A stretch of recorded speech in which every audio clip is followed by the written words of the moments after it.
Hello students and welcome to EPG Pathshala.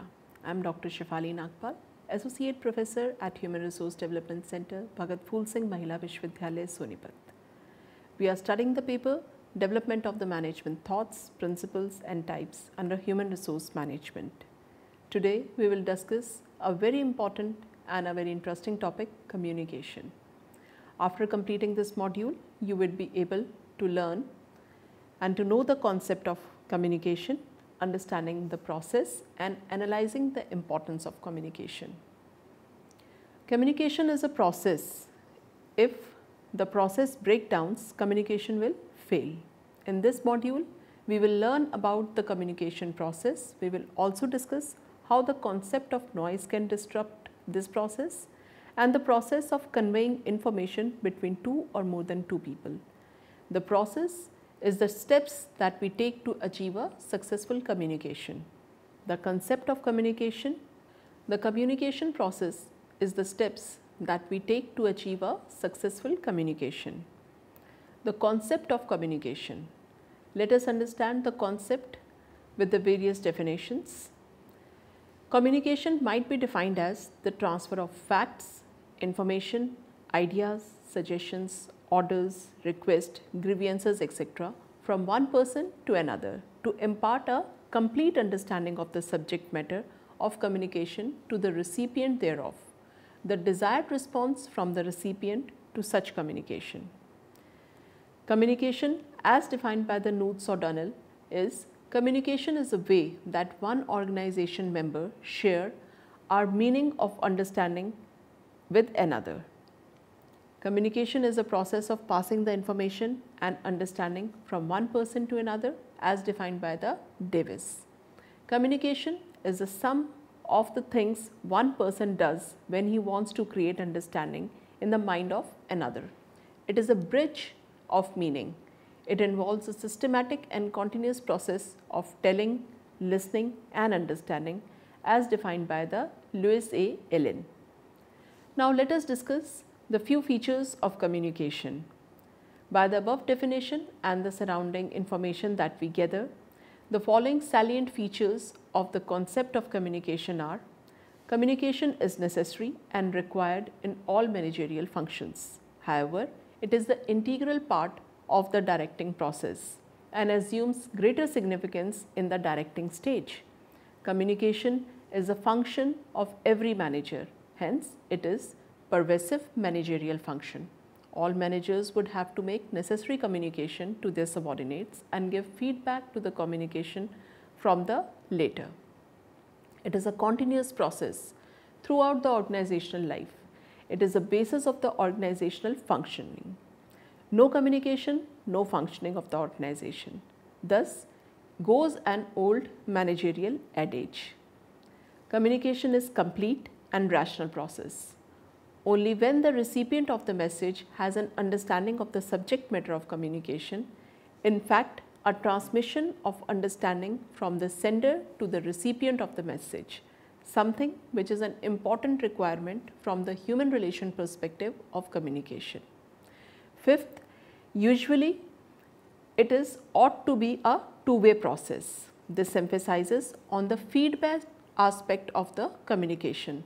The center of the communication, but communication usually is and ought to be a two-way process. This emphasizes the feedback aspect of communication, that is, the sender of the message must get the necessary response or reaction of the recipient to the communication made to him or her.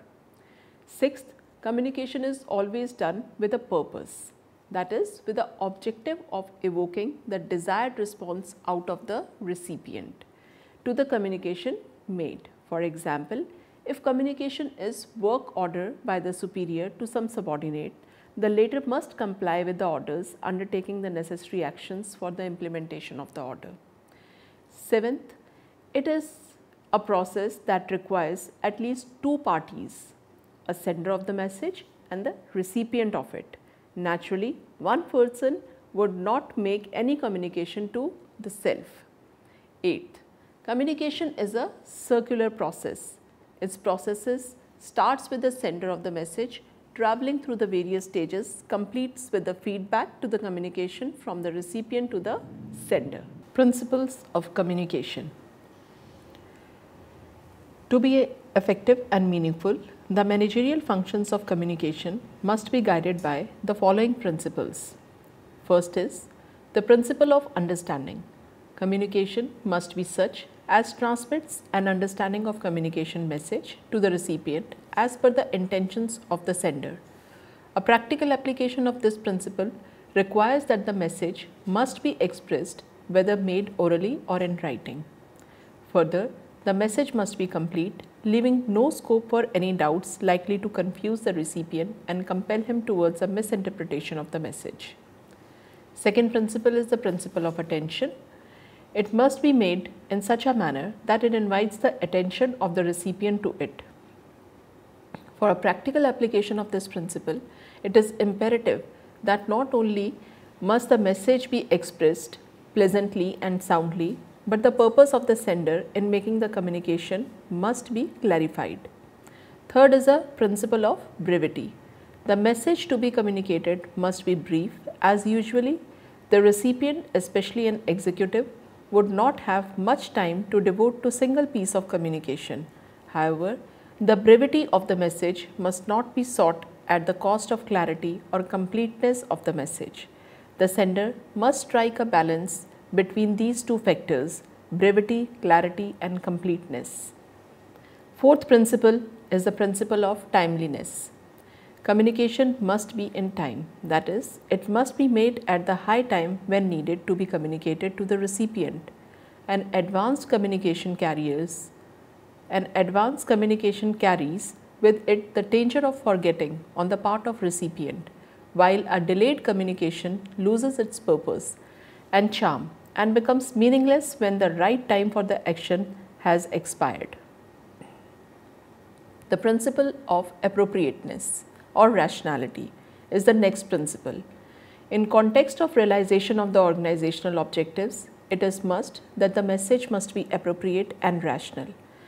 Communication must be neither impractical on act upon nor irrational not to contribute to common objectives. The principle of feedback. Communication is a two-way process. The feedback, response or the reaction which we call of the recipient of the message must be easily transferable from this receiver to the sender as the original communication made by the sender. The idea behind emphasizing on the feedback aspect of communication is that it helps the sender to modify his subsequent communications given the reaction of the recipient making for better and improved human relations. The principle of constructive and strategic use of informal groups. The management must not hesitate in making a valuable and strategic use of informal groups for ensuring and facilitating speedier communication in emergency situation. Such a use of formal groups would also help develop a good human relations by upgrading the status of informal groups and their leaders. However, management must assure itself that rumors are not spread by the informal groups, and for this, a guard over manner of functioning of informal groups while transmitting a formal communication is but imperative. Communication process. The communication process consists of the several components. Let's take a look. Sender. Sender is a party that sends a message. Let us understand with the help of example. Say Mridul is a sender. He will also need the message, which is the information to be conveyed. Mridul will also need to encode his message, which is transforming his thoughts into the information to be conveyed into a form that can be sent, for example, words, text, etc.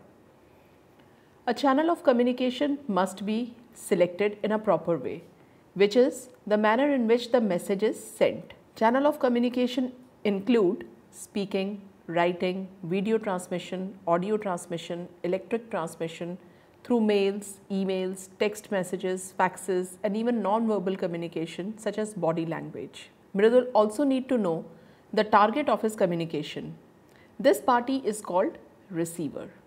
Say Dwij is the receiver here. The receiver must be able to decode the message, which means mentally processing the message into understanding. If he cannot decode, the message fails. For example, sending a message in the foreign language that is not understood by the receiver, that is Dwij here, probably will result in decoding failure.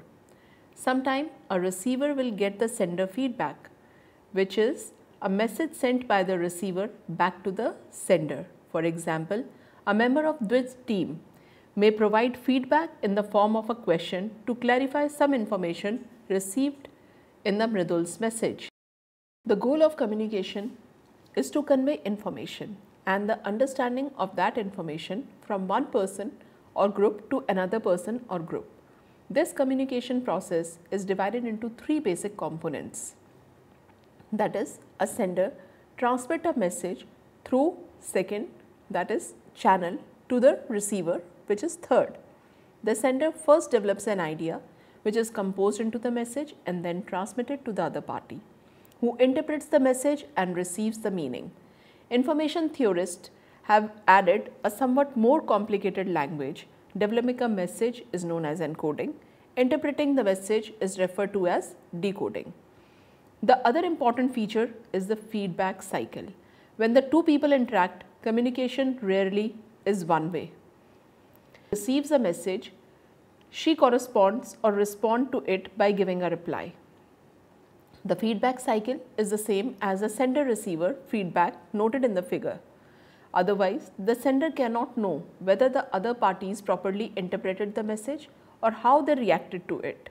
Feedback is especially significant in management because a supervisor has to know how subordinates respond to directives and plans. The manager also needs to know how work is progressing and how employees feel about the general work situation. The critical factor in measuring the effectiveness of the communication is common understanding. Understanding exists when all parties involved has an agreement as to not only the information but also the meaning of the information. Effective communication therefore occurs when the intended messages of the sender. The critical factor in measuring the effectiveness of the communication is common understanding. Understanding exists when all parties involved have an agreement as to not only the information but also the meaning of the information. Effective communication therefore occurs when the intended message of the sender and the interpreted message of the receiver are the same. Although this should be the goal in any communication, it is not always achieved. The most effective and efficient communication occur at the minimum cost regarding the resources expended. Time in particular is an important resource in the communication process. For example, it would be virtually impossible for an instructor to take time to communicate individually with each student in the class about every specific topic covered. Even if it were possible, it would be costly. That is why managers often leave voicemail messages and interact by email rather than visit their subordinates personally. Steps or elements of communication process. The communication process refers to the steps through which the communication takes place between the sender and the receiver. This process starts with the conceptualization of the idea or the message by the sender and ends with the feedback from the receiver. In detail, communication process consists of the 8 steps. First, developing the idea by the sender. In the first step, communicator develops or conceptualizes an idea to be sent. It is also known as planning stage, since in this stage the communication plans the subject matter of communication. Second is encoding. Encoding means converting or translation of the idea into the perceivable form that can be communicated to others. Third is developing the message. After encoding, the sender gets the message that can be transmitted to the receiver. The message can be in the oral, written, symbolic or non-verbal form. For example, when people talk, speech is the message. When people write, words and the sentences are the messages. When people cry, crying is also a message. Then fourth is selection of the medium. Medium is the channel or the means of transmitting the message to the receiver. Once the sender has encoded him into a message, the next step is to select a suitable medium for transmitting it to the receiver. The medium of communication can be speaking, writing, signals, gestures, etc. Fifth is transmission of message. In this step, sender transmits the message through a chosen medium. In communication cycle, the task of sender ends with the transmission of the message. Then receiving the message by the receiver. This stage simply involves the reception of the sender's message by the receiver. The message can be received in the form of hearing, seeing, feeling and so on. Seventh is decoding. Decoding is the receiver's interpretation of the sender's message. Here the receiver converts the message into the thoughts and try to analyze and understand it. Effective communication can only occur when both the sender and the receiver assign the same and the similar meaning to the message. Eighth is feedback. The final step of the communication process is feedback. It means the receiver's response to the sender message. It increases the effectiveness of the communication. It ensures that the receiver has correctly understood the message. Feedback is the essence of two-way communication. Types of communication. There are two types of communication broadly: formal communication and informal communication. Formal communication is that which takes place in an enterprise or an organization in the formal manner via the scalar chain or line of command. This type of communication has the following variations, that is downward communication, upward communication, sideward communication. Downward communication means moving downward in an organization from top management to middle and middle to lower management, traveling via various links in the scalar chain. Such communication is imperative for the organizational purposes. Mostly, it consists of the communicating plans, policies of the enterprise to the lower level managers, and in particular, issuing orders and instructions to the subordinates for initiating action according to these for execution of the assigned jobs. Second is upward communication. This type of formal communication is a feedback to downward communication. Upward communication proceeds upward in an organization from the lower level management to middle and upper level management, traveling via various links in the scalar chain. Upward communication usually takes the following forms, like reports by the subordinate to superior on work performance, grievances, problems or difficulties of the subordinate forwarded to the superior at appropriate levels, suggestion and ideas of the subordinate to upper management for kind consideration and appropriate implementation. Fourth, clarification sought by the subordinates from superior as the orders and instruction issued by the latter. Third is sideward or horizontal communication. This type of formal communication takes place among the managers placed at the same rank in the organization. It is necessary for achieving coordination of the actions of the individuals doing the similar type of work under managers of equal ranks. For example, communication between the two assistant production managers is an instance of the horizontal communication. Sideward communication might take place through the gangplank, as suggested by the Fayol, or through the scalar chain hierarchically. Second is informal communication. Informal communication, also called grapevine communication, takes place through the informal groups existing inside and outside the organizational structures. This type of communication has no formal manner of routing. It might spread from one person to another and in any manner and any direction, like the structuring of the grapevine. Let us understand the communication theory. It was proposed by S.F. Scudder in the year 1980. It states that all living being exists on the planet communicate, although the way of communication is different. Plants communicate their needs to be taken care of and watered immediately through visible changes in the color of the leaves and the falling of the leaves and the flowers. Animals communicate by sound, several movements to indicate that they are hungry or unwell or need medical attention. A mother would never understand that her child is hungry until and unless the child cries. Crying is again a form through which the child communicates that he is hungry and needs food.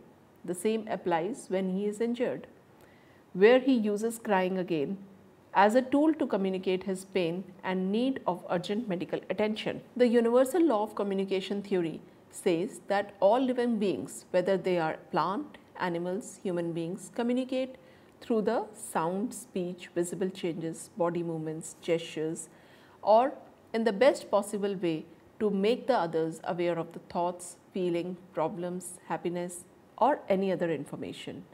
If the child scores fewer marks in the examination, parent would not speak to the child for some time. Again, an effort to communicate that parents are angry over the child performance and he needs to buck up for his further examination. Try to irritate a stray dog, he will surely bark on you. Again, an animal's way to communicate that he is angry and should not be irritated further. Like human beings, animals also communicate among themselves through the gestures and body movements.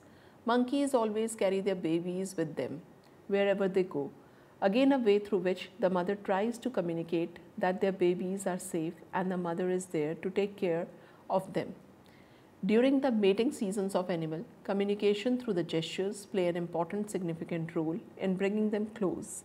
The same way a peacock dances to attract the partner. Another model of communication says that communication is simply the process of transferring information from the sender to the recipient, where the recipient decodes the information and acts accordingly. The large number of the people also support this model of communication. Let us now understand the theoretical framework of communication theory.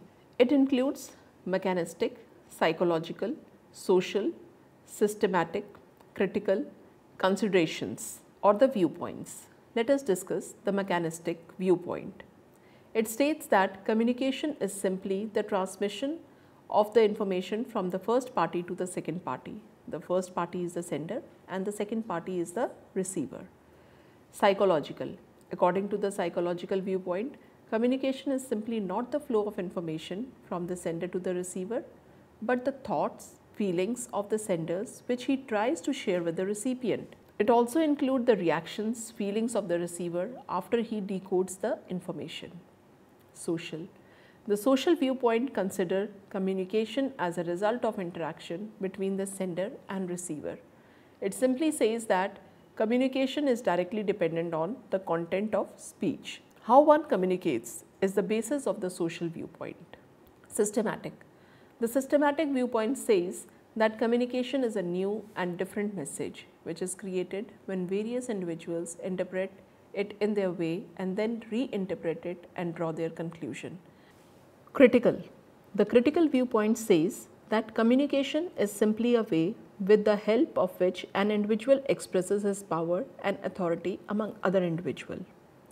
The point to note about these theories is that they are representation of reality as seen by the proponents and also reflect the idealistic aspirations of these theorists. There is nothing to say that such structures alone exist. There is nothing to say that such structures alone exist or they are not valid. Instead, a nuanced view of organizational theory that has emerged in the recent years with the system of organization is something that is contemporary and relevant to agile and nimble organizations of the 21st century. Indeed, these theorists discussed here were pioneers during their time, and likewise the emerging crop of the management expert now are taking the view of these theorists to the next level. In the conclusion, all the management theorists acknowledge the natural progression of organizational model and hence their contribution to the field of organization control and communication are akin to each wave of theorists standing on the shoulders of giants who were there previously. Students, let us now summarize what we have studied in this module of communication. In this module, we studied that communication is a process of conveying information between the two or more people. It is a process where the steps are involved to achieve a successful communication, and if it is broken, communication will fail. We also learnt about the communication process and discuss the barriers and its various types, that is formal and informal communication and its variants. We also discuss the basis of communication theories framework in this module. That is all. Thank you.